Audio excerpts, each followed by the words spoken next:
Hello and welcome to Chit Chat with David Leonardis. We're here at the Howard Finster Vision House Museum, Chicago, my new incarnation of the old David Leonardis Gallery, and we're working on this Cool Dude series. Marc Hauser is one of Chicago's biggest and most famous photographers. I've known him for quite some time now. You might remember when there was the Dennis Rodman on the side of the wall off the Kennedy and it stopped traffic all the way out to Winnetka. Marc Hauser was that photographer.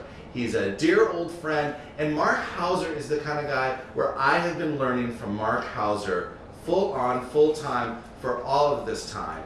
And he taught me some of the key essentials of the art business, and it's about the interaction between the artist, the art of the deal.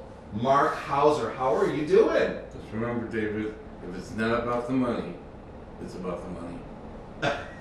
Just remember that. That's very important to remember.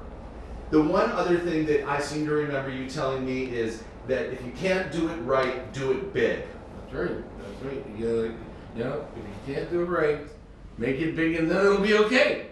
But I've changed that now. Now I say it's okay to do it big, whatever sells.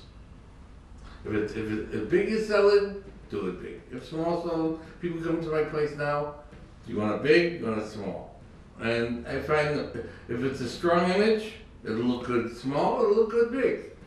You know, when I first started, all my images were like 3.5 inches by 5 inches because I told myself the reason why I did that was because it looked really great and more pure, but the reason why is I couldn't afford big paper.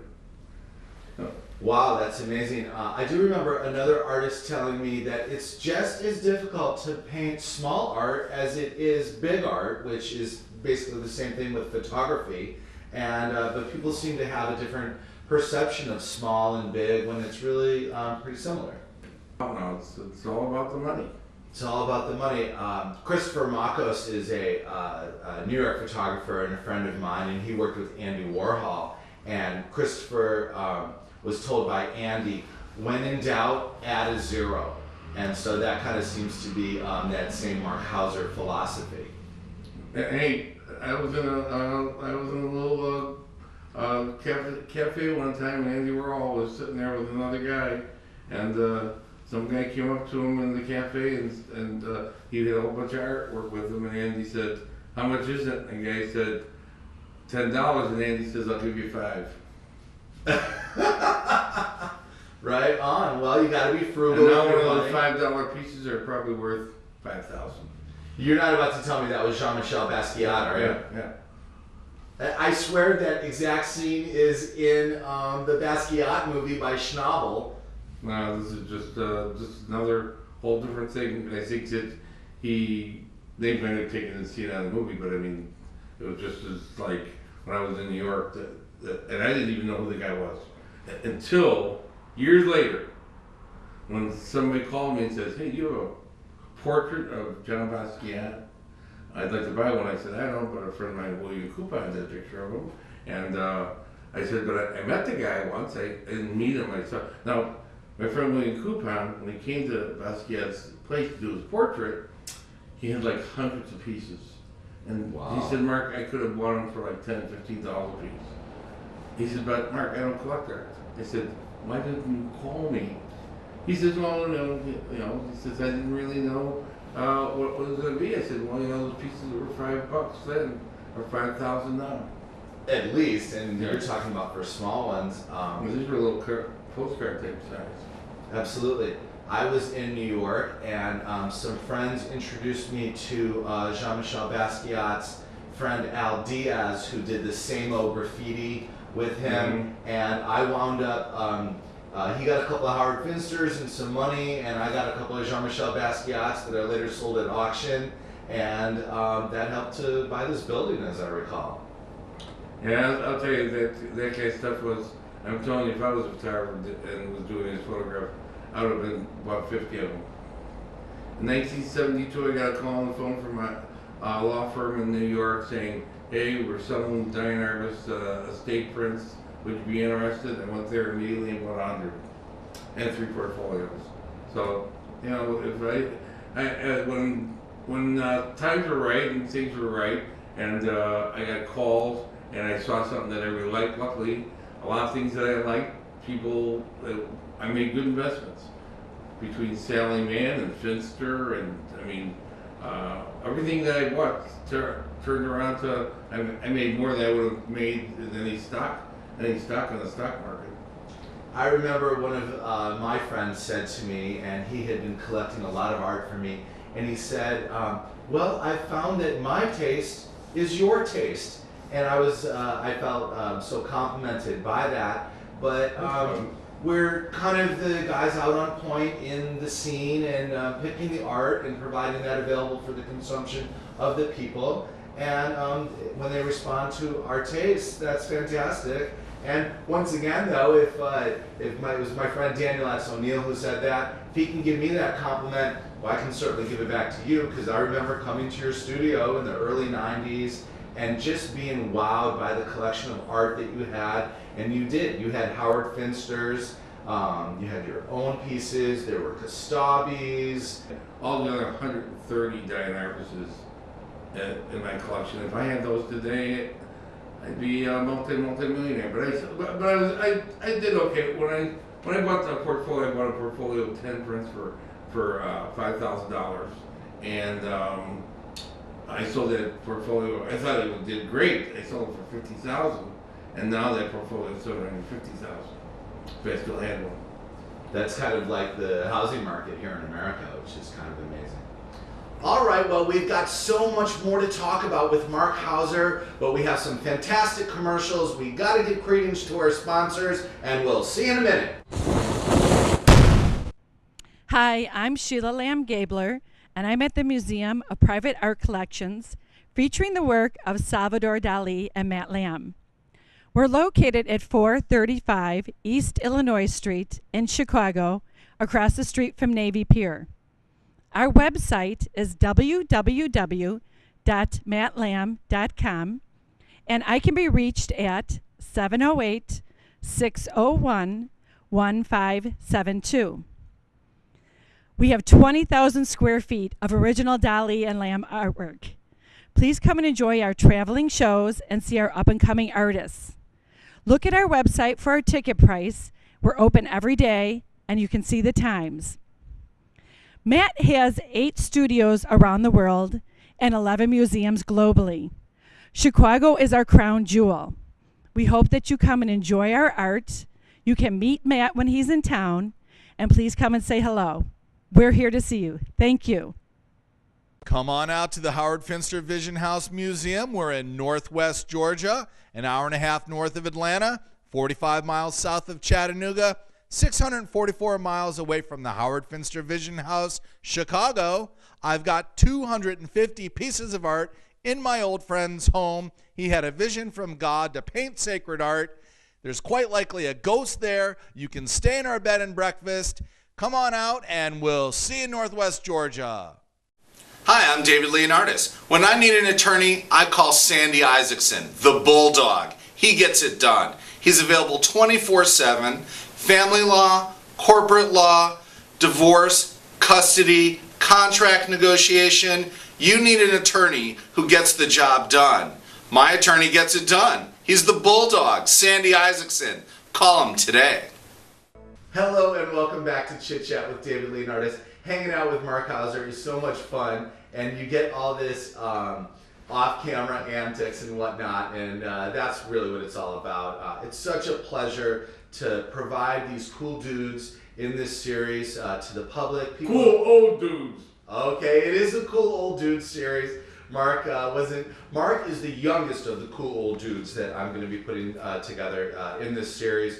We were just shooting with Jimmy Mays, who was one of the drummers working with Jimi Hendrix. Norman Gerardo is the professor of religion at Lehigh University, who's doing a book on Howard Finster. But here today we're with Marc Hauser. And again, Marc Hauser has been in the scene. He has been in it to win it for a long, long time. And I'm going to go ahead and ask Marc about one of my favorite stories. Is you lived next door to Jim Morrison in Venice Beach. Right. I was in high school, and I suddenly out of nowhere, a guy at Playboy saw my portfolio, And he said, "Hey, Mark, this is great stuff. Do you want to do a job for us at Playboy?" I got a job in California, so I went to California to do this portrait.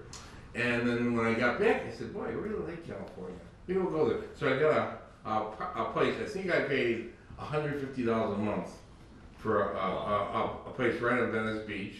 And it was, you just open up the door and the studio was right there.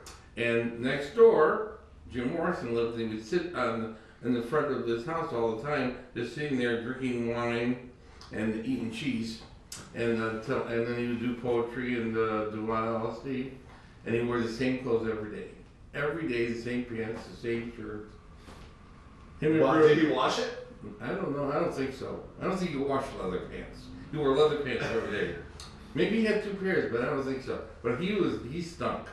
But he was wild, and when I was there, and I did these pictures of him.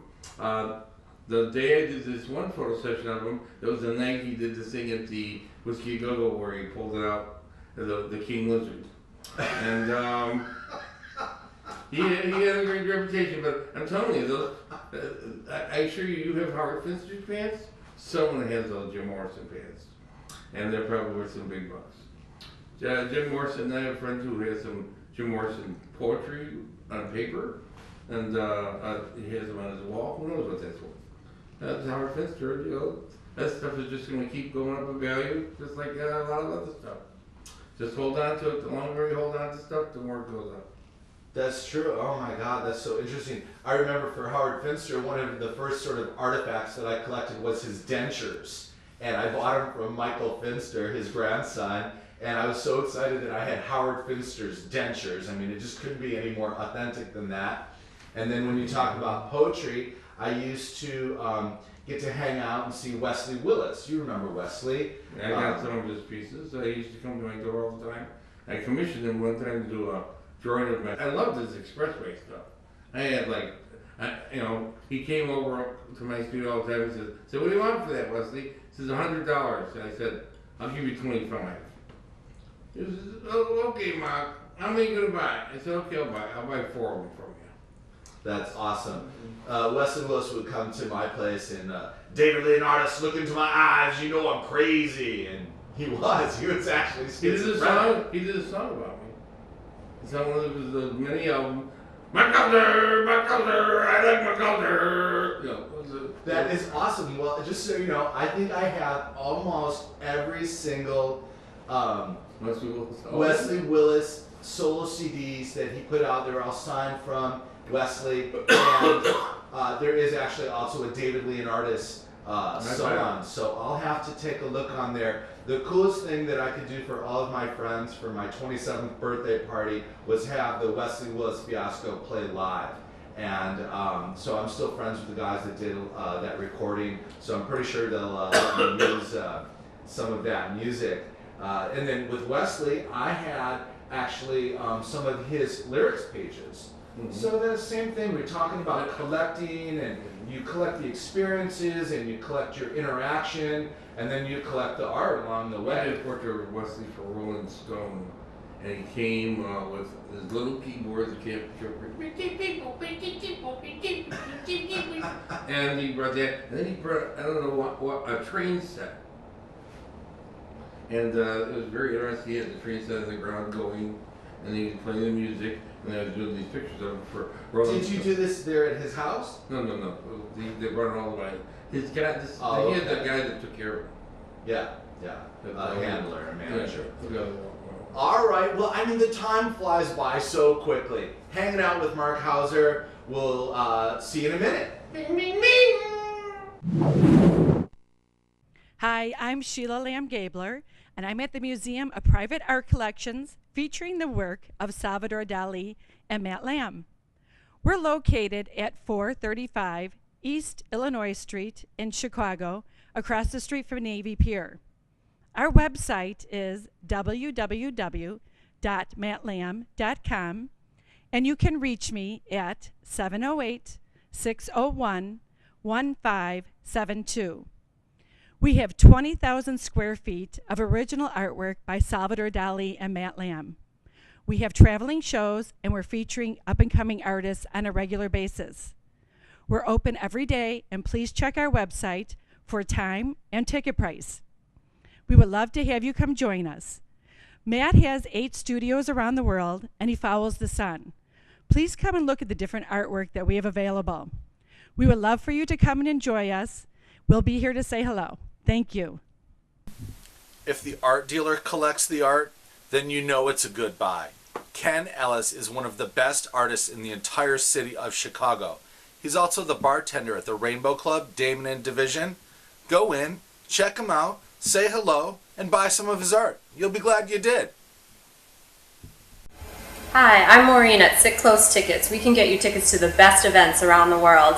Come visit us 2 blocks north of Wrigley Field at 3761 North Racine. Give us a call at 773-435-2020 or visit us online at sitclose.com. And I'll see you in the front row. Hello out there, David Leonardis here. I'd like to tell you about a great opportunity. David Leonardis Productions offers high-quality TV commercials at a very reasonable price. Our experienced professionals will work with you to put you at ease and make sure you get a commercial that you will love. What better way to advertise and promote your business than with a TV commercial? Forget about it! Call David Leonardis Productions today and put your business on the cutting edge. Hey, we're back here with Marc Hauser. The off-camera antics are... I am the ghost of David Leonardis. I am the ghost of David Leonardis. I am the ghost of David Leonardis. Well, I was going to say, the off-camera antics are almost as good as the on-camera antics, but Marc is doing great. All right, well, we had a whole bunch of other things that we were going to talk about, but now that you mentioned ghosts, have you, Marc Hauser, ever seen a ghost? Yes.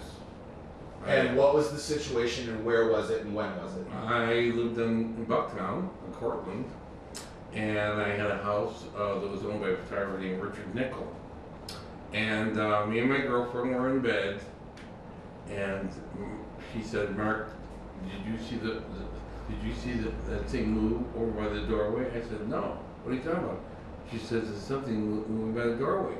And suddenly I looked up, and then the curtains, you saw a shadow behind these curtains. Now we don't know what it was, but it looked like it, and then we were in the room that there's a famous picture of Richard Nickel, and it's him sitting in this room.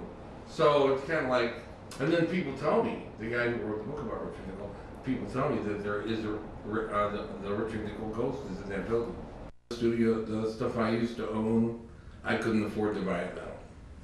I mean, I had 50 Irving pens, 50 Robert Mapplethorpes. And the thing is that I used to buy 10, 20, 30 at a time. Now if I could buy one, you're spending $30,000-$40,000. Some of the Robert Mapplethorpes I owned are up to 100 for like $100,000. I went to Robert Mapplethorpe's studio, and they showed me he was in a wheelchair, and they showed me whatever he had left. And I said, "I'll take it all." I bought all the prints that day. It was like 60 of them. But they were, you could go in someplace and buy 60 prints for $500 each. Rolling large like that. Right, you told me that you bought them for $1,000, you sold them for $10,000, and now they're worth $50,000, $100,000. Right, because the Japanese are buying them. Japanese buy just like guitars, like Jimi Hendrix guitars, just went for $650,000.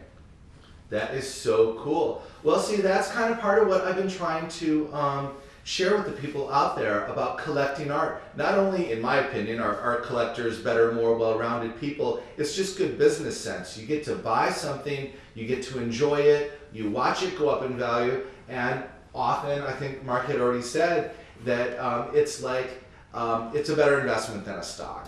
So we encourage you out there to collect art. I have the Howard Finster Vision House Museum in Chicago and in Georgia, and we're more than happy to sell you art here. But I don't say that I'm the only one selling the good art. You need to go out, find other artists, find other art dealers, galleries, museums that are selling, and take your hand out of your pocket with some money, give it to them, and later on the benefits will totally happen for you. I'm very passionate about this, and something that I hope you'll do.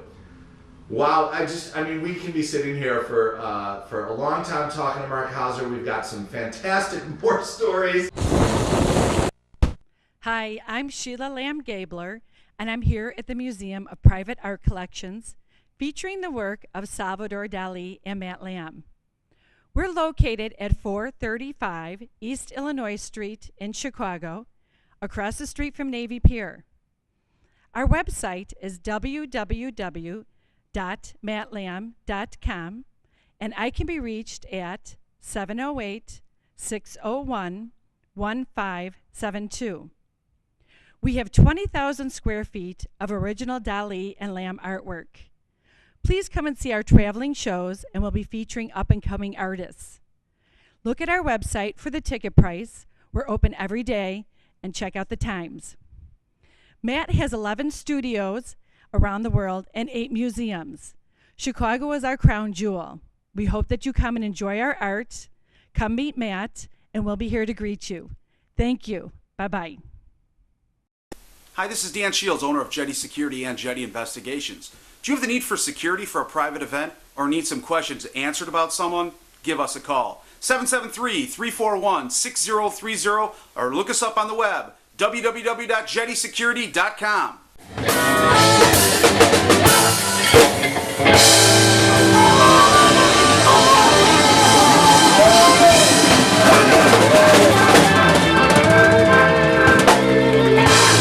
Smells like fish but tastes like chicken. Hi, I'm David Leonardis. When I need an attorney, I call Sandy Isaacson, the Bulldog. He gets it done. He's available 24/7, family law, corporate law, divorce, custody, contract negotiation. You need an attorney who gets the job done. My attorney gets it done. He's the Bulldog, Sandy Isaacson. Call him today. Hi, I'm Sheila Lamb-Gabler, and I'm at the Museum of Private Art Collections, featuring the work of Salvador Dali and Matt Lamb. We're located at 435 East Illinois Street in Chicago, across the street from Navy Pier. Our website is www.mattlamb.com, and I can be reached at 708-601-1572.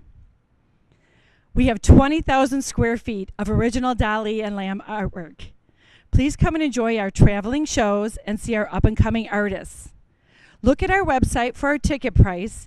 We're open every day, and you can see the times. Matt has 8 studios around the world and 11 museums globally. Chicago is our crown jewel. We hope that you come and enjoy our art. You can meet Matt when he's in town, and please come and say hello. We're here to see you. Thank you.